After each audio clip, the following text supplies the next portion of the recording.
Set කරලා තිබ්බා. තාන් දැන් බඩු ගේන්න යන්න ඕන. මම ඉස්සෙල්ලාම ඔයාට තමයි කිව්වේ වීඩියෝ පාරක් දාලා. එතෙන්ට ගෙනත් දැම්ම හැකියවත් ඔය හොය හොය ඉති යනවනේ. வாழ்க்கையில் யாருக்குமே இந்த மாதிரி ஒரு நிலைமை வரக்கூடாது. வெளிநாடு வாழ் தொழிலாளர்களுடைய அவல நிலை. அஸ்ஸலாமு அலைக்கும் வரஹ்மத்துல்லாஹி வபரகாத்துஹு. அன்பார்ந்த அனைத்து உறவுகளுக்கும் இனிய இரவு வணக்கம். உண்மையிலேயே என் கண்ணால் நான் கண்ட சம்பவங்கள். இந்த வீடியோவை ஸ்கிப் பண்ணாமல் பார்ப்பீங்கன்னு நம்புகிறேன். எத்தனை பேர் பார்க்குறீங்கன்னு தெரியலை. முடிஞ்சால் இந்த நாடுகளில் இருக்கக்கூடிய குடும்பங்களுக்கு ஷேர் பண்ணுங்கள். குறிப்பாக இந்த டெலிவரி, டாக்ஸி, இந்த வெளி வேலைகளுக்கு நிறைய பேர் வராங்க இல்லையா? இந்த தொழிலாளர்களுக்கு அன்பார்ந்த உறவுகளே, சம்பளம் என்றது அவங்களுடைய டார்கெட் படி தான். இந்த டாக்ஸி ஓட்டுநர்கள் கூட அவங்க உழைக்கிறதுல மாடு மாதிரி இரவு பகலாக கஷ்டப்பட்டு உழைச்சி, ஆனால் அதில் எந்த ஒரு பெரிய அளவில் லாபமும் இல்லாமல் கம்பெனிக்காரனையும் அதை சுரண்டிட்டு போயிடுறான். இந்த டெலிவரி தொழிலாளர்கள் மாங்குன்னு கஷ்டப்பட்டு ஓடி உழைச்சி அவ்வளோ கஷ்டப்பட்டு டெலிவரி பண்ணினாலும் அதில் அவன் எடுக்கிற பங்கை எடுத்துட்டு மிச்சம் சொச்சம் ஏதோ எலும்பு தொண்டு போடுற மாதிரி போடுவானுங்க. எடுக்கிற சம்பளமே மாதம் 60-70 தினார் தான் அந்த டெலிவரி தொழிலாளர்கள் மேக்சிமம். டாக்ஸி ஓட்டுநர்கள் மிஞ்சினா ஒரு 150 தினார் 200 தினார் உழைப்பாங்க. அதுலேயும் வண்டி ஏதாவது ஒரு டேமேஜ் அது இதுன்னா அதுவும் போச்சு. அந்த மாதிரி தானே. ஏன்னா ஒவ்வொரு நாளைக்கும் 6 தினார்லேருந்து 8 தினார்லேருந்து 10 தினார் வரைக்கும் டாக்ஸி கம்பெனிக்கு ஒரு நாளைக்கு கொடுக்கணும். இவங்களுக்கு சாப்பாட்டுக்கு ஓடணும், பெட்ரோலுக்கு ஓடணும், ரூம் வாடகைக்கு ஓடணும், கம்பெனிக்காக ஓடணும். அப்போ இவங்க ஓடி எல்லாத்தையுமே முடிச்சுட்டு கடைசியில் பார்த்தா ஒன்றுமே மிஞ்சாது. அந்த மாதிரி சூழலில் எத்தனையோ தொழிலாளர்கள் இருக்கிறாங்க. உண்மையிலேயே சிலருக்கு கிடைக்கக்கூடிய இந்த உதவி பார்த்திங்கன்னா இந்த ஃப்ரிட்ஜு தான். குவைத் நாட்டில் பல இடங்களில் இந்த மாதிரி ஃப்ரிட்ஜ் இருக்குது. நான் நிறைய தடவை நோட்டீஸ் பண்ணியிருக்கேன். சாப்பாடை கொண்டு போய் வச்சா சிலர் அந்த ஃப்ரிட்ஜுக்கு பக்கத்துலேயே நிற்பாங்க. சாப்பாடு யாராவது கொண்டு வர மாட்டாங்களான்னு எதிர்பார்த்து. என்ன அவங்க உழைக்கிறாங்க தானே, வாங்கி சாப்பிடட்டும் அப்படின்னு சொல்லக்கூடிய நிறைய பேர் இருப்பீங்க. ஆனால் அவங்க எடுக்கிற சம்பளம் அவங்களுடைய குடும்பத்துக்கு அனுப்புறதுக்கே பத்தாமல் இருக்கும். வாங்கிட்டு வந்த கடன், இன்றைக்கி டெலிவரி தொழிலாளர்களாக இந்த நாட்டுக்கு வரக்கூடியவங்க நாட்டில் 10 லட்சத்துலேருந்து 15 லட்சம் செலவு பண்ணி வராங்க. எதுக்கு? இங்கே 60 தினார் 70 தினார் சம்பளத்துக்கு. இது தேவையாடா அப்படின்னு கேட்கணும்னு தோணும் சில நேரங்களில். சிலர் சொல்லும்போது 10 லட்சம் செலவு பண்ணி 60 தினார் சம்பளத்துக்கு டெலிவரி ஓட்டுறாங்கன்னும் போது எவ்வளோ ஒரு வேதனையான விடயம் யோசிச்சு பாருங்க.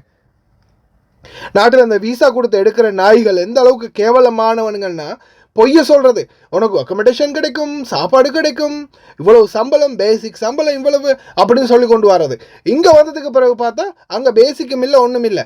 நீ ஓடினாதான் சம்பளம், நீ எத்தனை டார்கெட் அடிக்கிறியோ அத்தனைக்கு தான் சம்பளம், இவ்வளவுக்கு தான் சாப்பாடு, இப்படி தான் அப்படிதான்னு இங்கே வந்தால் ஒவ்வொருத்தனும் ஒவ்வொரு மாதிரி ரூல்ஸ் பேசுகிறானுங்க.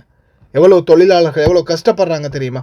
தயவு செய்து அன்பார்ந்த உறவுகளை நம்பி ஏமாறாதீங்க. அதே மாதிரி டெலிவரி வேலைக்கு வாரது ஷுவர் இல்லை, நம்பிக்கையானவங்க, உங்கள் குடும்பத்தில் ஒருத்தர், உங்களை தெரிஞ்ச ஒருத்தர் ஏமாற்ற மாட்டார் அப்படின்ற நம்பிக்கையில் நீங்கள் வரப்போகிறீங்கன்னா வாங்க, இல்லையா வெரி சாரி தான். அதே மாதிரி உணவுகளை, வீடுகளில் வேலை செய்யக்கூடியவங்க இருப்பீங்க, உணவுகளை வீண் விரயம் செய்யாதீங்க அன்பார்ந்த உறவுகளை. முடிந்தால் இந்த மாதிரி ஃப்ரிட்ஜுகளில் கொண்டு போய் வைங்க, மூடி நல்லா பக்காவாக பேக் பண்ணி கொண்டு போய் வைங்க. ஏன்னா அதில் பாக்டீரியாக்கள் ஏதாவது ஆகி அதுக்கப்புறமா அவங்களுக்கு அது உடலுக்கு வேறு ஏதாவது நோய்களை ஏற்படுத்திச்சுன்னா அதுக்கு வேறையாக கஷ்டப்படணும் அவங்க தான். அதனால் முடிஞ்ச வரைக்கும் உங்களால் முடிஞ்சால் இந்த உதவியை பண்ணுங்கள். பல பேருக்கு பிரயோஜனமாக இருக்கும். சாப்பாடை வீண் விரயம் செய்யாதீங்க. பாருங்கள், இந்த வீடியோவில் நான் சாப்பாடை கொண்டு வச்ச உடனே நிறைய சகோதரர்கள் சாப்பாடு எடுப்பாங்க. ரொம்ப நன்றி. இந்த வீடியோ முடிஞ்சால் ஷேர் பண்ணித்தாங்க. ஹலோ, சலாம் அலைக்கும். සර්පාන් බදර්. මම මේ පොඩි වීඩියෝ පාරක් දැම්මේ. මේ අපි මෙතන දැම්ම සල්ලාජයක් අපේ බාබා. මේ පල්ලිය ගාවමයි තියෙන්නේ. ඔය කෑම දාන්න එව්වා මෙව්වා හොයනවනේ සල්ලාජන. දැන් මේ හයි කරලා දැන් මම මේ ඉලෙක්ට්‍රිසිටි දීලා දැන් තමයි මෙව්වා කරුවේ. තාම වහලේ කෑල්ල ගෑවේ නෑ. ඔය තහඩු කෑල්ල මදි වෙලා උන් ගියා හෙට එන්නම් කියලා. තහඩුව වහලේ අරන් එන්න. මම දැන් මේ සල්ලාජේ දාලා සෙට් කරලා තිබ්බා. තාන් දැන් බඩු ගේන්න යන්න ඕන. මම ඉස්සෙල්ලාම ඔයාට තමයි කිව්වේ වීඩියෝ පාරක් දාලා. එතෙන්ට ගෙනත් දැම්ම හැකියවත් ඔය හොය ඉති යනවනේ.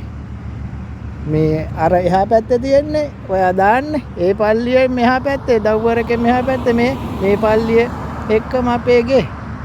මම ඔයාට ලොකේෂන් එකක් දාලා තියන්නම්කෝ. මේ ඒ දව්වරකෙන් මෙහෙට දාපුවාම මෙහා පැත්තේ පාර.